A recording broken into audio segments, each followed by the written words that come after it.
Uh-oh. See, he wants more. It's that good. You want another bite?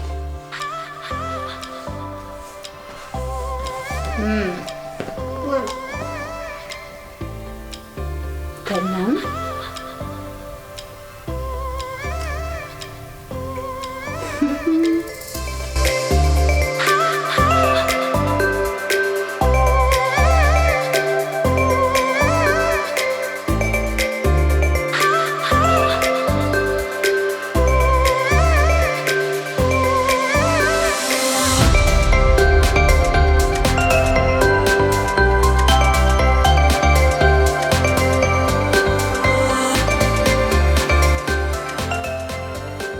Hi, welcome to my kitchen. Today I'm going to be making some homemade cinnamon rolls. I was recently inspired by a friend over Christmas who was expressing that she's never made cinnamon rolls before and she was actually intimidated by it. I'll be placing my cinnamon roll recipe down in the description box below, so you are free to have that and copy that and tweak it however you would like and give this a shot. If you do attempt to give this a shot, please head over to Instagram and share it to your story, and be sure to tag me at Raising Redheads with a Z. Now without further ado, let's make some cinnamon rolls. So the first thing you want to do is you want to make sure that your milk, which this is going to be 1 cup of milk, is sitting at about anywhere between 110 and 115 degrees. So I like to use a thermometer. You do not actually have to use a thermometer. I've only recently started using a thermometer, like honestly the last 2 years. I've actually just kind of touched it to my wrist. Also, you don't want it scorching hot, but I want it a little above warm. That tends to be just right. It kind of reminds me of a nice warm bath, like temperature. But go ahead if you have a thermometer, this is just easier.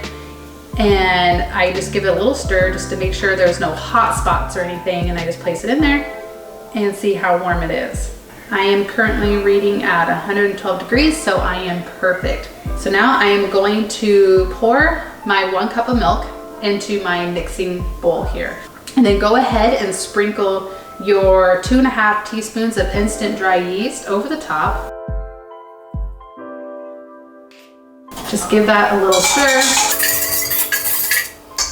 And then I go ahead and I will just take my 1/2 cup of sugar that I already have measured out, and I'll just take like a tablespoon out. It honestly doesn't even really matter. And I'll just toss that in there for the sugar, since yeast needs sugar. One of the things that I want to mention about our ingredients, other than making sure your milk is at a certain temperature, you want to make sure that your eggs are also at room temperature and your butter is melted. Now you're going to go ahead and add your whisk attachment. All right, now we're going to go ahead and we're going to add our sugar, our 1/2 cup of sugar. We're going to add our 1/3 cup of melted butter. And we're going to add our 2 eggs that are at room temperature.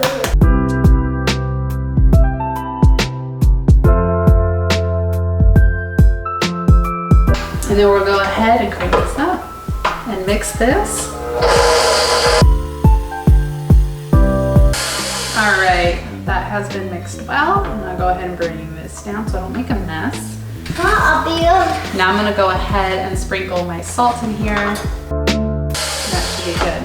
Okay, now what we're going to do is we are going to actually switch out from our whisk and put our blade on. So I attached my blade hook, and now I'm going to add just a little bit of my flour at a time. And I'm going to raise this back up and turn this only on about, probably no more than 2 for now.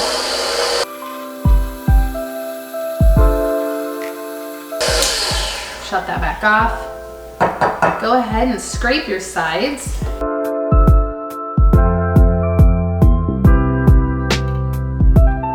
Now we're just adding a little bit more flour again.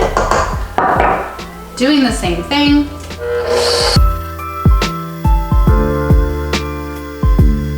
All right, we don't want to over mix it. So just until it gets incorporated.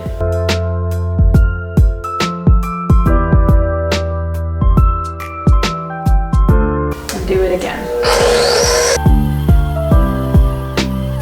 All right, our dough is starting to come together. I'm gonna add this probably only about that much, because this is probably the remaining half cup and I don't want to go over. So I'm just going to use this and see what this looks like.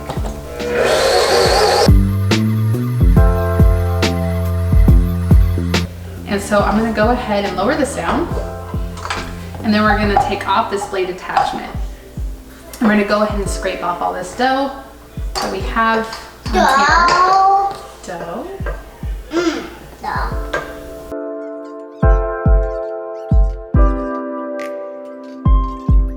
I'm going to scrape off the sides. I'm going to attach my hook.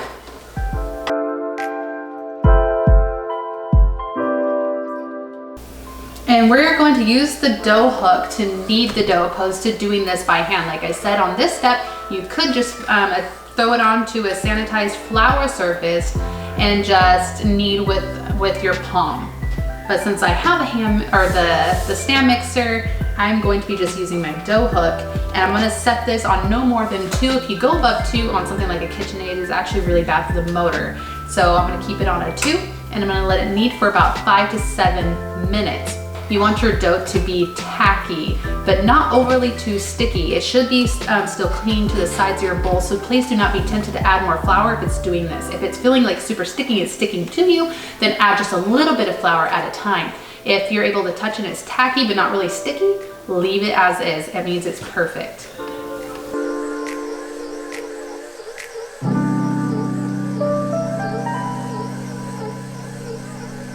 I would say that my dough is done. So as you can see, you can see some down here where it's kind of clinging. And if you touch this, it's kind of tacky the way it feels. It's not sticking to my hand though. Honestly, I probably could have used a little less flour, but it is tacky and it is kind of elastic, which is what you want. You want this dough to be elastic. So this is perfect, and as you press, it starts to come right back, if you see that.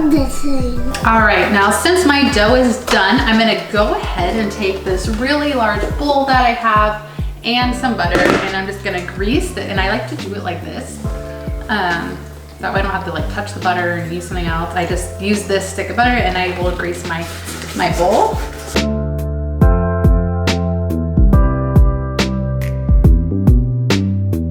So we're gonna go ahead and lower this. We're going to detach the dough hook and try to coax all this dough off of your hook.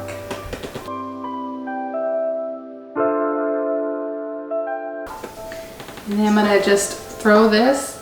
I'm gonna scrape it off the bottom because that's where it wants to stick. And I'm gonna cover this. Now I do have a little hack to this. So without this hack, you want this dough to double in size. So if your house is fairly warm enough and you don't mind just waiting and finding something else to do, this will take about an hour, sometimes a little more. Now, depending on the temperature of your house, and if you don't want to wait as long, you can do this little hack that involves the oven. So what I'm going to actually do is I'm gonna walk over to my oven and I'm going to preheat it to like the lowest temperature it goes to for 2 to 3 minutes.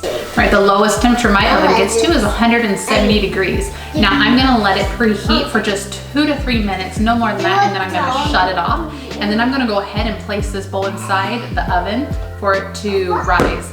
All right, I let my oven preheat at 170 for just 2 to 3 minutes, and now it's perfectly warm enough. And I'm going to go ahead and pop this in there. Now make sure, for safety reasons, that you do shut off your oven. Do not keep it on. Do not preheat it longer than 2 to 3 minutes.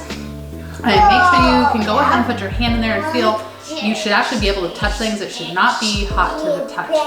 Now I'm gonna let my dough double in size, or for about 30 minutes. Right, there's my dough. It's about doubled in size. You don't want it to go too large because then it will just make your dough a little too airy. This is where I'm gonna roll out my cinnamon rolls. I just go ahead and use my countertop. So the first thing we're gonna wanna do is we're gonna go ahead and take that leftover flour that I did not use, and I'm just going to sprinkle it all over my counter. Also, my granite gives it a really nice, flat, clean, easy surface for me to actually work on. All right, so for the filling, I have my half a cup of really soft butter. And I have 1 cup of packed light brown sugar and 2 tablespoons of cinnamon. And we will work on that in just a moment. So what we're gonna do is we're gonna go ahead and put this right on top of our flour. And we're gonna go ahead and roll this out into about a 24 by 15 inch rectangle. It does not need to be perfect by any means.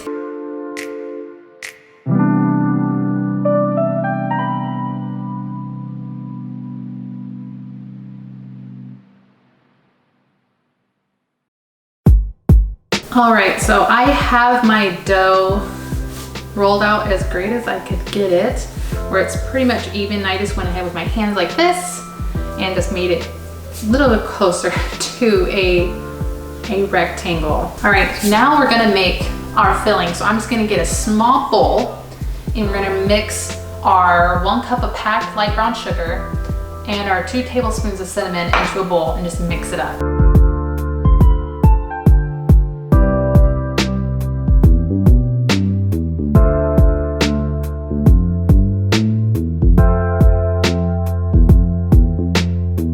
All right, once you got your cinnamon mixture mixed, you're gonna go ahead and set that to the side. And then you're going to use your really soft butter. All right, so we're gonna go ahead and spread our butter nice and even.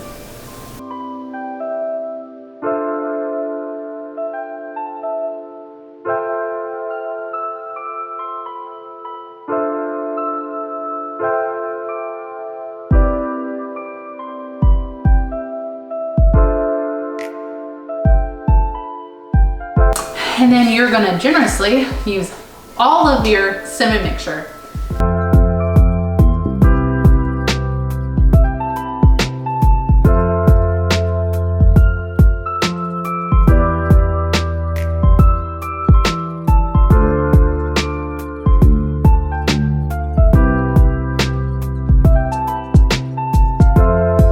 You're gonna roll really tightly, kind of like what do they call a jelly roll, but really tight this way. And you're just gonna keep bringing it all the way down to this end where you will just finish by pinching it off. So let's go ahead and start.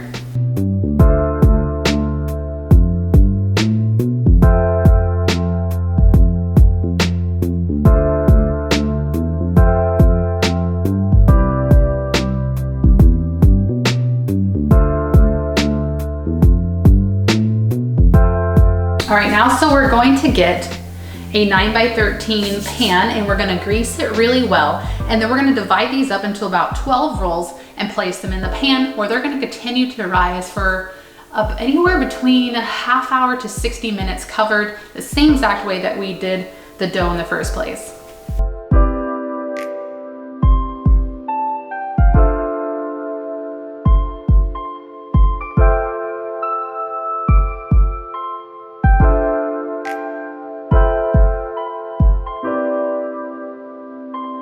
All right, once you got them all cut, this is what they'll look like with a little bit of spacing around them. And we will go ahead and cover this and let it rise for anywhere between a half hour to an hour, depending however long it takes for it to almost double in size. All right, my cinnamon rolls are done rising. Here they are.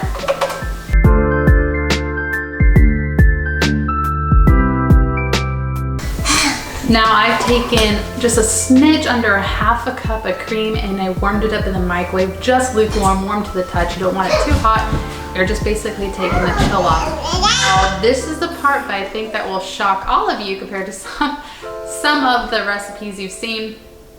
But you're going to pour this cream right, sorry, my baby is being loud. Hey, Weston, come here. You wanna help me? Pouring the cream right over the swirls and the cracks will actually help the bread retain some moisture, help you from drying out, and will help eliminate some of that graininess that comes from the brown sugar. So here we go.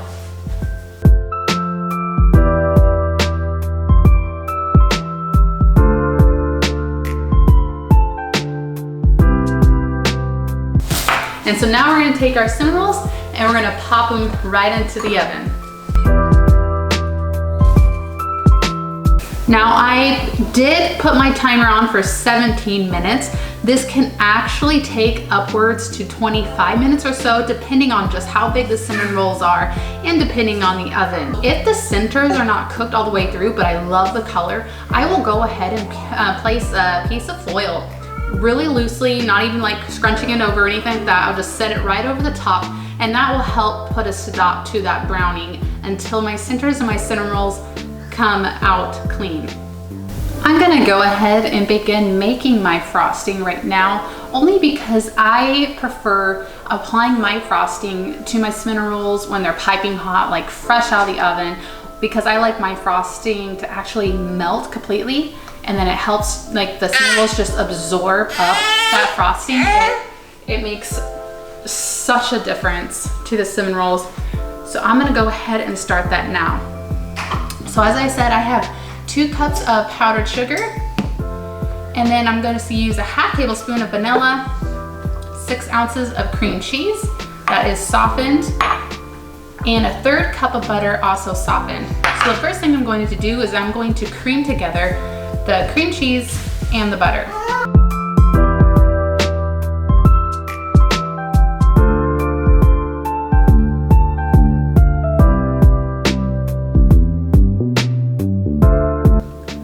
I beat this until it's a pretty light and fluffy.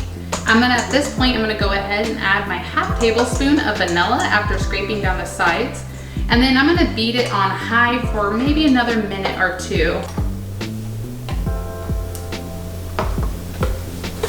And then for this, I'm just eyeballing it to about ½ tablespoon.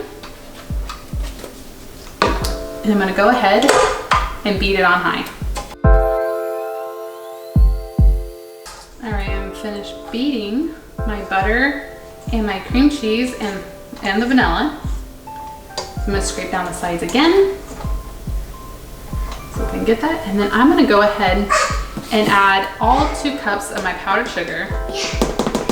Or actually, I'm gonna probably do half, mix it so it doesn't go poof all over the place, and then add the rest.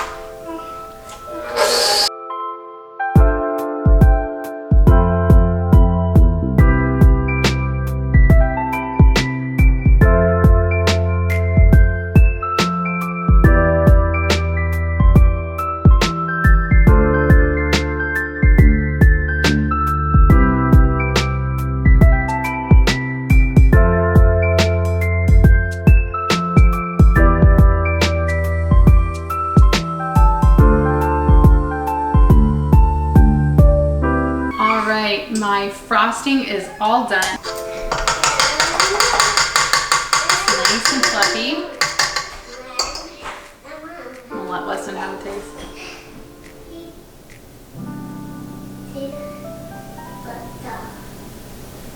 Is that good? I think he approves.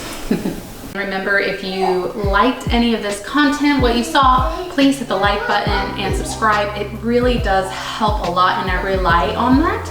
If you would like me to make anything else, or you want to know how to do something, leave it in the comment box below. If you do make some cinnamon rolls, please head over to Instagram, share it to your story, and tag me at Raising Redheads with a Z. All right, my cinnamon rolls were looking pretty golden. They are not done in the center, so as you can see, I placed that piece of foil very loosely right over the top. I am so sorry. Apparently I did not hit the record button when I took my cinnamon rolls out and put the frosting on it. So all I did was check the center of 3 of them to make sure they were mostly done, while the very tops of the centers, the very center was very slightly doughy. I went ahead and took it out anyways, only because they were so hot. I knew they would continue to cook, and I didn't want them to overcook in the outside. And I went ahead, while they were piping hot, spread my frosting over it so it can melt and absorb in my cinnamon rolls. And here they are in all their glory. All right, let's give this a try.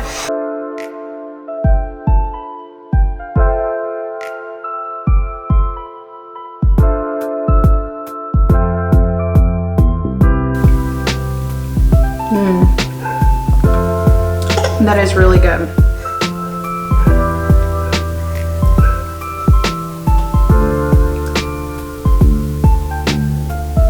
Is that good?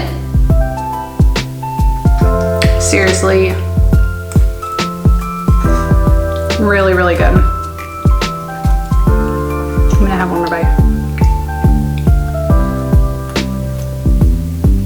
Oh man. It's pretty amazing, huh? That is so good. Thank you so much for cooking along with me, and I hope that this gives you some sort of encouragement to go ahead and take this on. It's not as bad as it seems. These are phenomenal and you can do it. If you have any concerns or something doesn't work out, please also leave a comment and I'll try to help you out the best I can. All right, thank you again.